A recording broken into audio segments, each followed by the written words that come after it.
the top of the order, that has won his team an IPL competition, that has taken them to the playoffs multiple times. At the top of the order, he's been terrific in one word. David Warner, welcome to the show. Plenty to talk about, but most importantly, the tournament has happened. All of you are finally back to playing cricket. Whoever wins, first thoughts now that 1 month has passed, your first thoughts on this tournament and how successful and important it is for world cricket. Yeah, thanks, Boris, for allowing me to come on the show, and thank you for your kind words. You're always very, very kind to me. Yeah, look, I think what a way to start. Like obviously the IPL, but first of all, thanking the BCCI and all the people behind the scenes to actually get everything happening, moving a whole tournament, over 3,000 people collectively to move, who are already booked in at all these hotels and venues, and then shipped over to Dubai to host the tournament here. Obviously, Dubai is no stranger to holding tournaments, but obviously when you only get a couple of weeks to prepare, they were always happy to take the IPL, and so far it's going extremely well, and us players are extremely grateful for being able to be back on the park and playing the game that we love, and putting smiles on people's faces back at home during these unprecedented times. You know, you are such a great ambassador for the sport, David Warner. I mean, every time we see you on television, the intensity that you bring, the passion that you bring is infectious to the sport. And every youngster, whether it is a Priyam Garg in your team or an Abhishek Sharma, should model themselves on the intensity and passion that you bring to the table. So far, it's been a checkered campaign. Are you confident you can still bring it on track? Because as leader and batsman, you hold the key in several ways for your team. Yeah, look, it's a great question that you point out there with the youngsters and aggression. There's obviously a difference between, the aggression with body language when you're out there. When you're batting, your loud calling, your intent between wickets. They're the things that we try to educate anyone that sort of comes into our sort of inner sanctum, I must say. And those guys are extremely well. They're strong, they're athletic, they're fast, and I love their talent. They're special kids. Obviously, we're halfway through the tournament. We need to win, I think, 4 out of 6. But one thing that I love about this game is the unknown. And also, when people have their backs up against the wall, and you can play with more freedom, because if you lose a couple, then you're out. So that can spark everyone. My team, our team, is in great spirits. We're really enjoying being back on the park. We're thankful we've got fantastic franchise owners that understand the game, that really realise that, yeah, you can have back-to-back losses, you can have back-to-back wins. But at the end of the day, we have to go back to the drawing board, regardless if you win or lose, and work out how you're going to defeat the next opponent. You know, that's a very, very good answer. And that sort of brings me to my next question. That as leader, when you lose a match like the one, say, against the Rajasthan Royals or even Chennai, which you had under control, Rajasthan especially, how do you sort of inspire your boys that, okay, this is a one-off, that was a Houdini act? I mean, whether it's a Khalil, whether it's a Sandeep Sharma. For example, the way Sandeep Sharma came back in that Chennai game after the Rajasthan game talks about leadership also. What is your philosophy of leadership? How do you turn things around, David Warner, after a loss? And for the next half of the tournament, how do you motivate your boys? Yeah, I think you got to keep it really simple and try and take as many positives as you can out of those 2 games. We always pride ourselves on obviously our death bowling and getting off to a good start with the bat. This tournament so far, we've had to sort of work the other way around, and through the middle, we've lost some early wickets, and then we've obviously let a couple of games slip with the ball. So they're little basic things. It's just execution. Probably the deliveries at the wrong times, probably too many of the one delivery, and the bowlers know that. We had a good 15-minute individual chat with each of the bowlers the other day before the Chennai game, and we asked them, where would they bowl, what's the right lengths to bowl, and then we showed them their pitch map just to give them a visual sight of what they're trying to do and where the ball's actually landing. So the great thing for me is Sandy, Sandy came to me and asked, if he could have, say, a third man to Shane Watson. And in this tournament, no people are really fielding a third man. unless you're Jofra Archer. And I allowed him to do that with both him and Faf. And he just said to me to believe him and believe in his lengths. First ball, Faf, he nicked off. And I was like, well done. No. And then what he did, he brought third man up, set a different field for Ambitirodu. So the thing that there is that's showing leadership himself by coming to me and asking to have a little bit of leeway when he was out there. And I said, that's fine. You own your 24 deliveries. And that's the message I keep giving across to these bowlers. You're accountable for your 24 deliveries. And they love that. They love that responsibility. Brilliant captaincy. I mean, the fact that what you just told me, I can say that's, you are empowering your boys. You are giving them the confidence. This is the hallmark of a true leader. One thing might be an issue for your team is the lack of a power hitter. I mean, and we've discussed this, Kane Williamson, tremendous batsman and leader, but are you missing a power hitter? And what is the solution? Can Abdul Samad step into the fore? Can Abhishek Sharma do the job for you? What is your thought process for the rest of the tournament? Because that is one area you might need improvement. Yeah, right there, Boria. These are the questions that are going to be raised in the team meeting, I'm pretty sure, and the team selection meeting.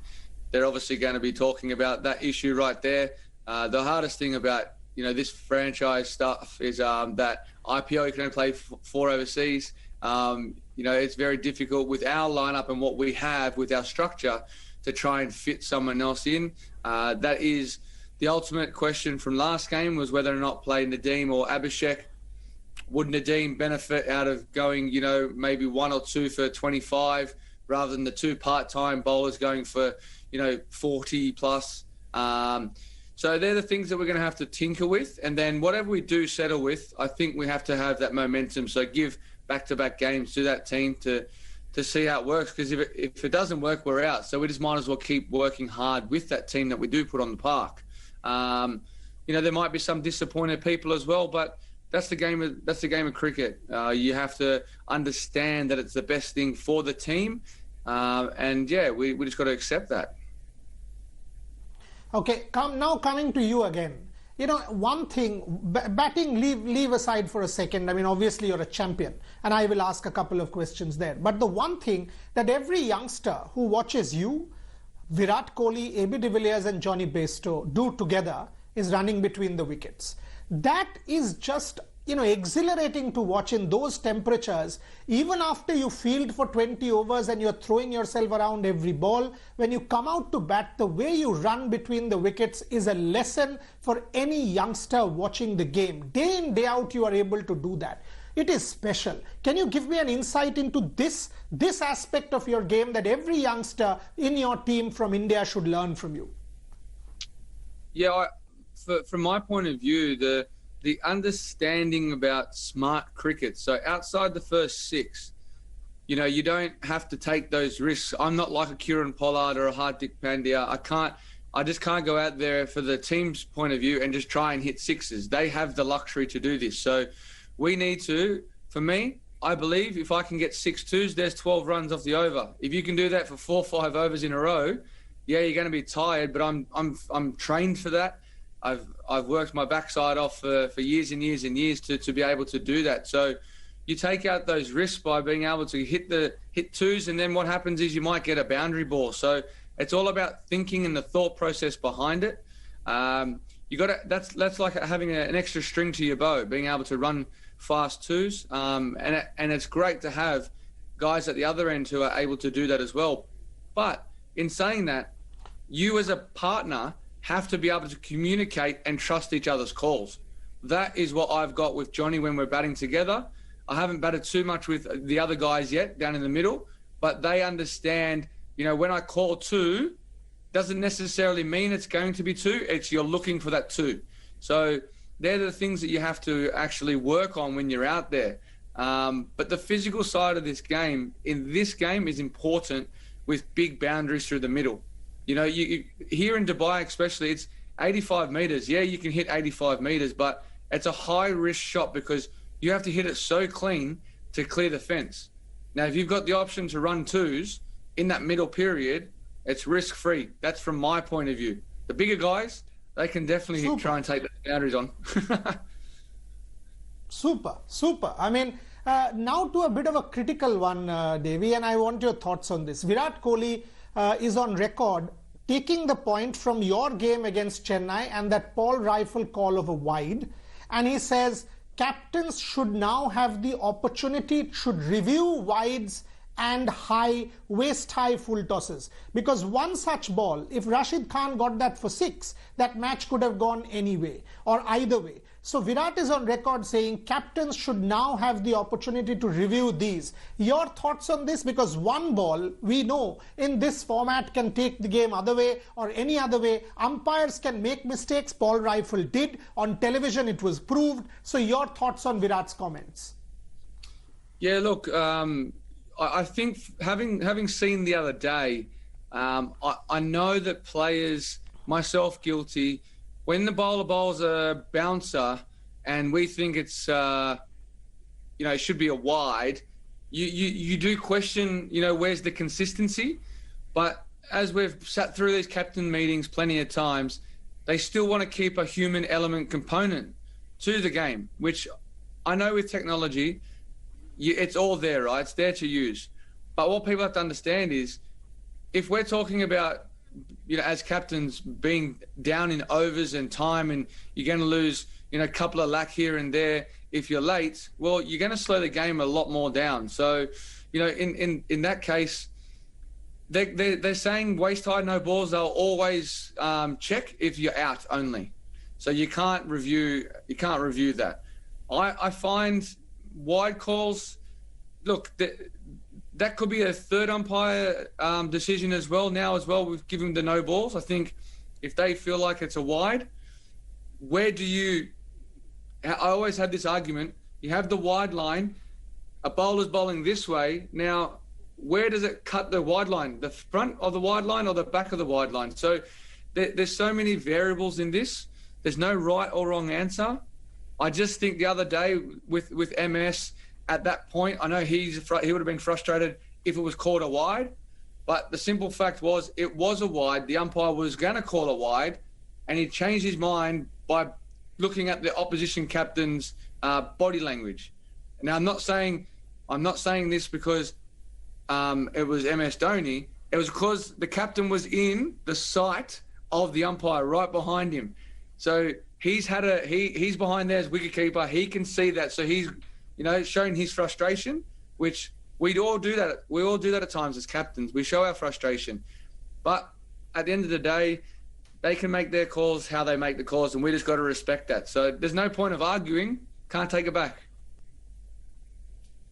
See, that is the spirit of the game, you are upholding, and that is what makes you who you are.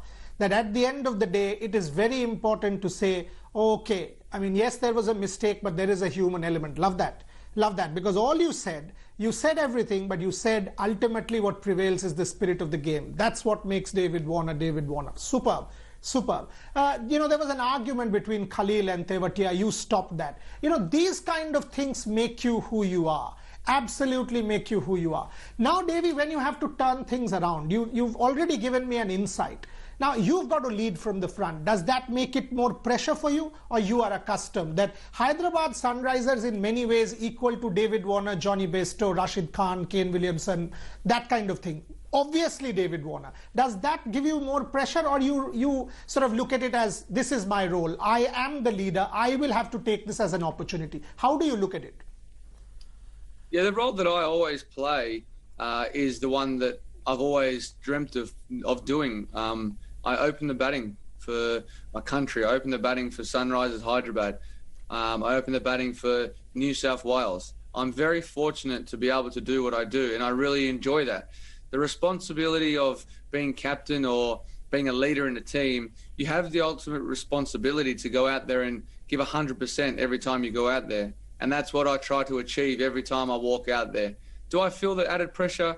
I don't. I don't feel the added pressure because I've got the support and the backing of the guys that are below me that come in after me. So the way that we're playing our game at the moment, we're just not getting across the line in a certain area. There's no solution to it. I did agree with your point of maybe having a power hitter there at the end.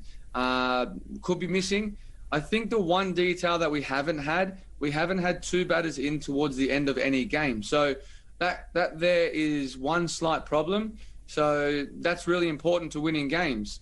Myself haven't really been there towards the back end of any of the innings, but yet again, the ultimate thing is you've got a team that's there. Now, people always talk about my stats and whatever they are. Stats are stats. And what happens in the past has happened in the past. I've scored a lot of runs at the top of the order. Yeah, I've gone deep into the games. But you can't always do that. You can't always achieve that. You try as hard as you can. But the support and the backing that I have and trust in the guys that come after me in our order are playing the right brand of cricket that we want to play. It's just not executing it enough to have those partnerships towards the back end. And I really believe that this will happen in the next couple of games. Fabulous. Now just to switch gears, I mean, all of you guys are playing together, whether it is you and Khalil, whether it is Virat and, Australians in this lineup, whether it is Shreyash and Marcus. We have this huge series coming up. I mean, straight on, you all will be on a flight to whichever part of your country, and then that massive, massive winter series, your summer, our winter series, which will define world cricket.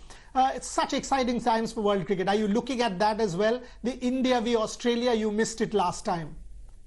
Yeah, I'm really, really looking forward to that. There's obviously a lot of stuff going on behind closed doors to get these venues up and running, working out bio bubbles. These unprecedented times, it's challenging for everyone. And obviously the schedule hasn't really came out. There was a draft that came out. Once it's locked in, then the players can obviously start switching on and looking towards, batting at, say, the Adelaide Oval or, MCG, wherever we are going to play.